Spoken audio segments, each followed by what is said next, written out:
ओम शांति। 9 जनवरी 2024 की साकार मुरली है। बाबा बोले, मीठे बच्चे, इस पुरुषोत्तम संगम युग में पुरुषोत्तम बनने का पूरा पूरा पुरुषार्थ करो। जितना हो सके याद और पढ़ाई पर अटेंशन दो। आज का प्रश्न है, तुम बच्चे बहुत बड़े व्यापारी हो, तुम्हें हमेशा किस बात पर ध्यान दे विचार करना चाहिए? उत्तर है, हमेशा घाटे और फायदे पर विचार करो। अगर इस पर विचार नहीं किया तो प्रजा में दासी बनना पड़ेगा। बाप 21 जन्मों की राजाई का जो वर्षा देते हैं उसे गवा देंगे, इसलिए बाप से पूरा सौदा करना है। बाप है दाता। तुम बच्चे सुदामे मिसल चावल मुट्ठी देते हो और विश्व की बादशाही लेते हो। ओम शांति। बच्चे यहाँ बैठे हैं, यह स्कूल है, यह कोई सत्संग नहीं है। महंत, ब्राह्मण व कोई सन्यासी सामने नहीं बैठा है। डर की कोई बात नहीं कि स्वामी नाराज न हो जाए। भक्ति मार्ग में जब कोई साधु सन्यासी को घर में बुलाते हैं तो उनके पांव धोकर पीते हैं। यह तो बाप है ना। घर में बच्चे कभी बाप से डरते हैं क्या? तुम तो साथ में खाते पीते खेलते हो। सन्यासी गुरु आदि के साथ ऐसे करते हैं क्या? वहाँ तो सारा दिन गुरुजी करते रहते हैं। यहाँ तो ऐसे नहीं करना है। ये तो बाप है। गुरु से अपना वर्षा, टीचर से अपना वर्षा मिलता है। बाप से तो प्रॉपर्टी मिलती है। बच्चा पैदा हुआ और वारिस बना। यहाँ भी बाप के बच्चे बने, बाप को पहचाना, बस हम स्वर्ग के मालिक हैं। बाप है ही स्वर्ग का रचयिता। इन लक्ष्मी राय ने स्वर्ग की राजाई कैसे और कहाँ से ली, ये कोई भी नहीं जानते। तुम समझते हो हम यह थे फिर बन रहे हैं। मनुष्य तो कुछ भी ख्याल नहीं करते कि यह कौन है, हम किसको पूजते हैं। शिव के मंदिर में जाकर सिर्फ लोटी चढ़ाकर आते हैं, जानते कुछ भी नहीं। तुमको अब फीलिंग आती है कि हम यह मृत्यु लोक का शरीर छोड़ अमर लोक में जाएंगे। प्राप्ति कितनी भारी है। भक्ति मार्ग में कुछ भी प्राप्ति नहीं। बाबा खुद भी कहते हैं हमने 12 गुरु किए। अब समझते हैं कि यह तो टाइम वेस्ट हो गया और ही नीचे उतरते गए। परंतु यह भी ड्रामा में नूंद है। हमारी कोई से दुश्मनी नहीं है, हमारी एक बाप के साथ ही प्रीत है। तुम जब अंदर क्लास में आते हो तो इन चित्रों को देख खुश होना चाहिए कि हम पढ़ करके यह बन रहे हैं। तुमको मालूम है ये राजधानी कैसे स्थापन होती है? बाप कहते हैं बच्चे मूंझो मत। बाप इतना अच्छी रीति समझाते हैं फिर भी आश्चर्यवान सुनंती कथंती भगंती हो जाते हैं, माया के बन जाते हैं। उनको कहा जाता है ट्रेटर, जो एक राजधानी से निकल दूसरे में जाकर बनते हैं। बाप कितना अच्छी रीति पुरुषार्थ कराती हैं। भक्ति मार्ग में कितना भटकते हैं। दान पुण्य तीर्थ व्रत नेम आदि बहुत करते हैं। अच्छा साक्षात्कार हुआ तो क्या हुआ? चढ़ती कला तो हुई नहीं और ही उतरती कला हुई।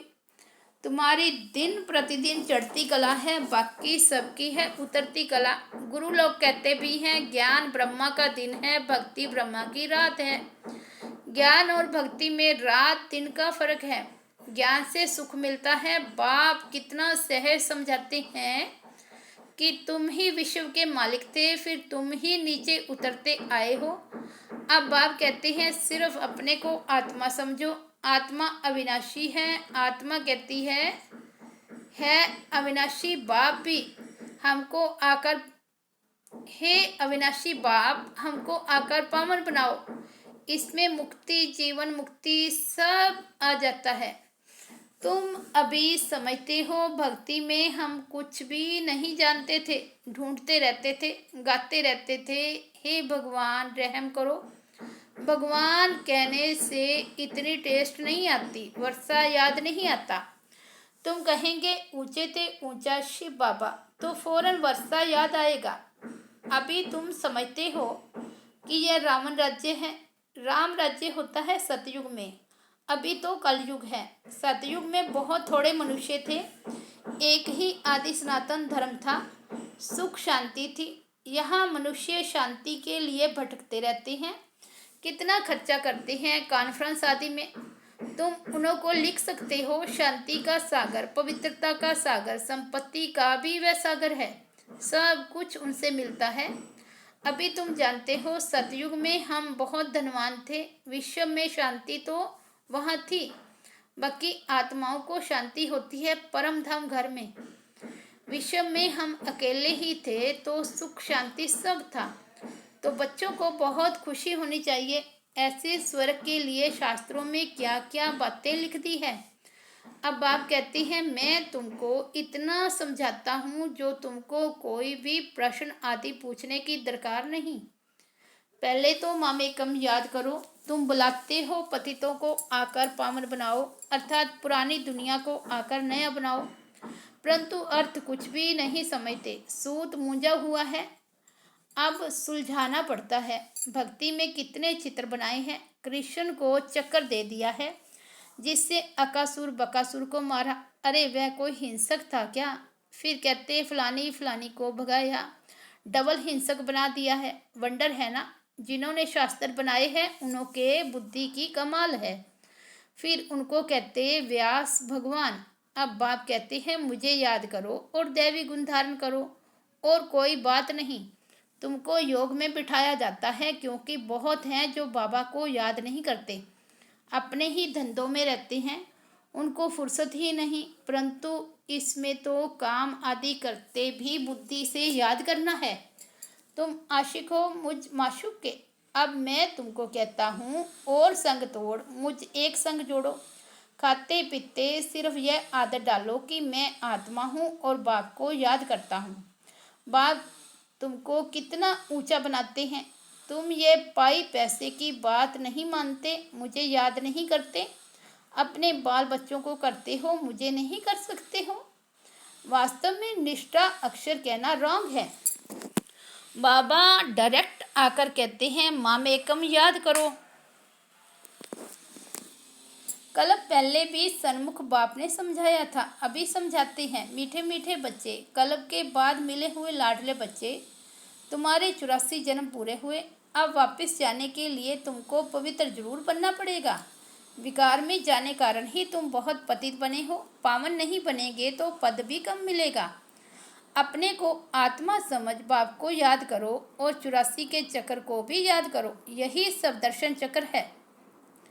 इसका अर्थ भी कोई नहीं जानता। मुख से ज्ञान शंख बजाना है, ये ज्ञान की बातें हैं। यह तुम्हारा बेहद का बाप है, स्वर्ग का रचयिता है। बाप को याद करो तो तुम्हारी चढ़ती कला हो जाएगी। कितनी सहज बात है।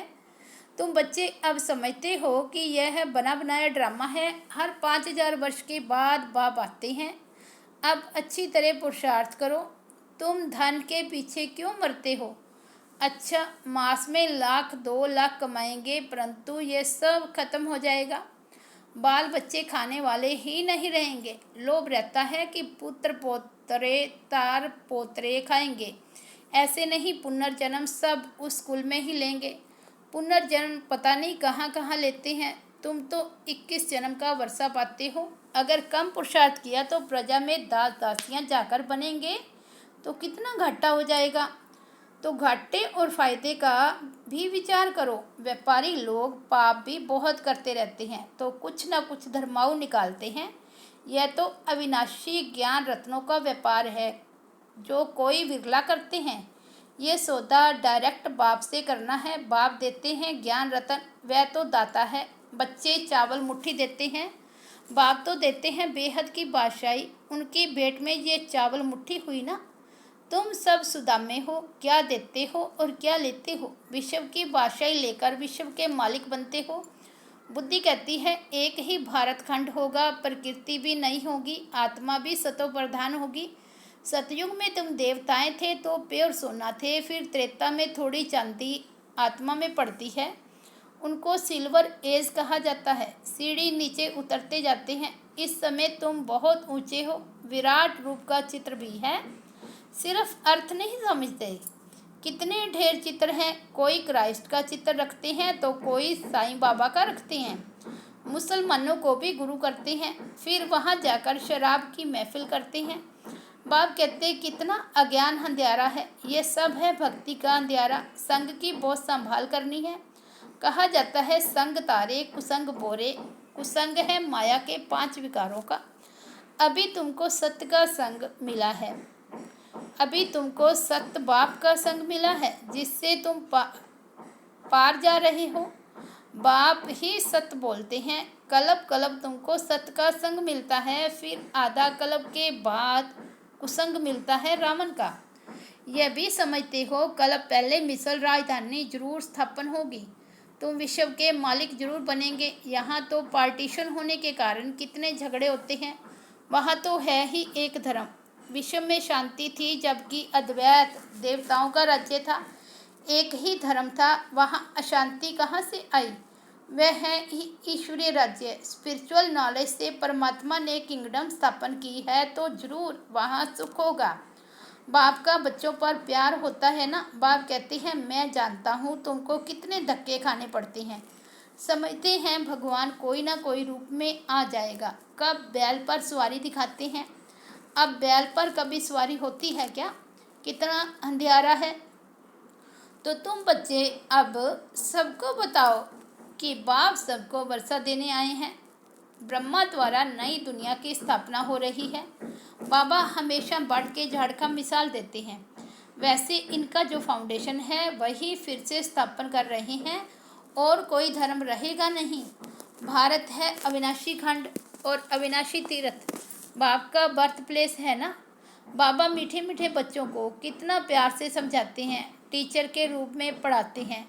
तुम बच्चे पढ़कर मेरे से भी ऊंच चले जाते हो। मैं तो रजाई लेता नहीं हूँ। तुमने मुझे कभी स्वर्ग में बुलाया है क्या कि आओ मैं तुमको स्वर्ग में भेज देता हूँ? कितना मज़ा का खेल है। बाप कहते हैं अच्छा बच्चे जीते रहो, हम वानप्रस्थ अवस्था में जाकर रहता हूँ। बाप कहते हैं अब तो आफते सिर पर खड़ी है, इसलिए पुरुषोत्तम बनने का इस पुरुषोत्तम संगम युग पर पूरा पूरा पुरुषार्थ करना है। बाप को याद करने का पुरुषार्थ करते रहो तो विकर्म विनाश होंगे और जितना जो पढ़ेंगे वह ऊंच कुल में जाएंगे। बाप कहते हैं अपनी घोट तो नशा चढ़े। सदा बच्चों को बाप से वर्षा मिलता है, लौकिक में तो बच्चे को मिलता है, बाकी कन्यादान होता है। यहाँ तो सब आत्माओं को वर्षा मिलता है, सो भी बेहद का। तो इस पर पूरा ध्यान देना चाहिए। भगवान पढ़ाते हैं, एक दिन भी मिस नहीं करना चाहिए। बाबा को कहें कि मुझे फुर्सत नहीं है, अरे आत्मा को फुर्सत नहीं है मेरे से पढ़ने लिए, ये कहने में शर्म नहीं आता? अच्छा मीठे मीठे सिकी लदे बच्चों प्रति माता पिता बाप दादा का याद प्यार और गुड मॉर्निंग। रूहानी बाप की रूहानी बच्चों को नमस्ते। हम रूहानी बच्चों की रूहानी बाप दादा को याद प्यार गुड मॉर्निंग और नमस्ते। धारणा के लिए मुख्य सार है। फर्स्ट पॉइंट है संग से अपनी बहुत संभाल करनी है, एक सत्य बाप का संग करना है, माया 5 विकारों के संग से बहुत दूर रहना है। सेकंड पॉइंट है पढ़ाई पर पूरा ध्यान देना है, अपनी मस्ती में रहो। कहा जाता अपनी घोट तो नशा चढ़े, एक दिन भी पढ़ाई मिस मत करो। वरदान है सेवा में स्नेह और सत्यता की अथॉरिटी के बैलेंस द्वारा सफलता मूर्त भव। जैसे इस झूठ खंड में ब्रह्मा बाप को सत्यता की अथॉरिटी का प्रत्यक्ष स्वरूप देखा, उनके अथॉरिटी के बोल कभी अहंकार की भाषणा नहीं देंगे। अथॉरिटी के बोल में स्नेह समाया हुआ है। अथॉरिटी के बोल सिर्फ प्यारे नहीं प्रभावशाली होते हैं। तो फॉलो फादर करो। स्नेह और अथॉरिटी, निर्माणता और महानता दोनों साथ साथ दिखाई दें। वर्तमान समय सेवा में इस बैलेंस को अंडरलाइन करो तो सफलता मूर्त बन जाएंगे। स्लोगन है मेरे को तेरे में परिवर्तन करना, अर्थात भाग्य का अधिकार लेना। अव्यक्ति साइलेंस द्वारा डबल लाइट फरिश्ता स्थिति का अनुभव करो। पहले अपनी देह के लगाव को खत्म करो तो संबंध और पदार्थ से लगाव आपे ही खत्म हो जाएगा। फरिश्ता बनने के लिए पहले यह अभ्यास करो कि यह देह सेवा अर्थ है, अमानत है, मैं ट्रस्टी हूँ। फिर देखो फरिश्ता बनना कितना सहज लगता है। अच्छा, ओम शांति। तो ये थे प्यारे बाबा के 9 जनवरी 2024 के अनमोल महावाक्य। मुरली की हेडलाइन है, मीठे बच्चे इस पुरुषोत्तम संगम युग में पुरुषोत्तम बनने का पूरा पूरा पुरुषार्थ करो। जितना हो सके याद और पढ़ाई पर अटेंशन दो। ओम शांति।